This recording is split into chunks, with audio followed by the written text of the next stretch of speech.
penjelasan tentang jurnal penjualan. Semoga bisa membantu. Pengertian jurnal penjualan. Jurnal penjualan adalah jurnal yang digunakan untuk mencatat kegiatan transaksi penjualan baik itu secara tunai ataupun kredit. Cara untuk mencatat jurnal penjualan. 1. Jurnal penjualan hanya mencatat piutang, oleh karena itu jika penjualan dilakukan secara tunai maka tidak dicatat.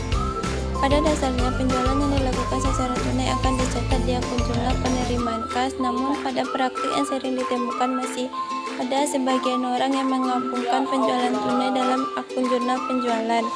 Bagi Anda yang ingin merefresh dan melihat saldo yang sudah tercatat di buku besar umum, Anda bisa melihat informasi yang ada dalam jurnal penjualan. Anda bisa melihat kopi invoice dengan mencari nomor faktur yang tercantum dalam jurnal penjualan. Jenis-jenis jurnal penjualan. 1. Jenis jurnal penjualan tunai. Suatu perusahaan berhak menjual barangnya secara tunai atau kredit. Penjualan tunai umumnya akan diinput ke mesin kasir dan akan dicatat di dalam berbagai akun.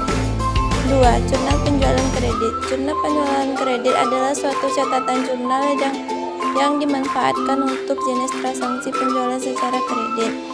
3. Jurnal diskon penjualan. Umumnya syarat penjualan akan ditunjukkan di dalam faktur yang penjualan nantinya akan dikirim oleh penjual. 4. Jurnal retol dan potongan penjualan. Pihak pembeli berhak mengembalikan barang kepada penjual yang mana dari sisi penjual hal ini dianggap sebagai retur.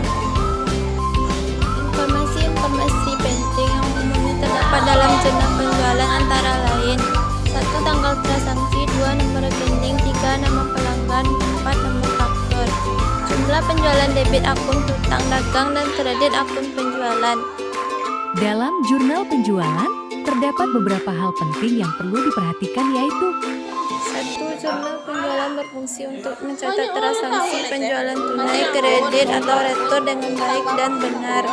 2. Saat mencatat jurnal penjualan diperlukan ketelitian dan kecermatan. 3. Perhatikan posisi debit dan kredit yang tepat saat mencatat aktivitas transaksi. 4. Jika terjadi retur pembelian, catat persediaan pada posisi kredit.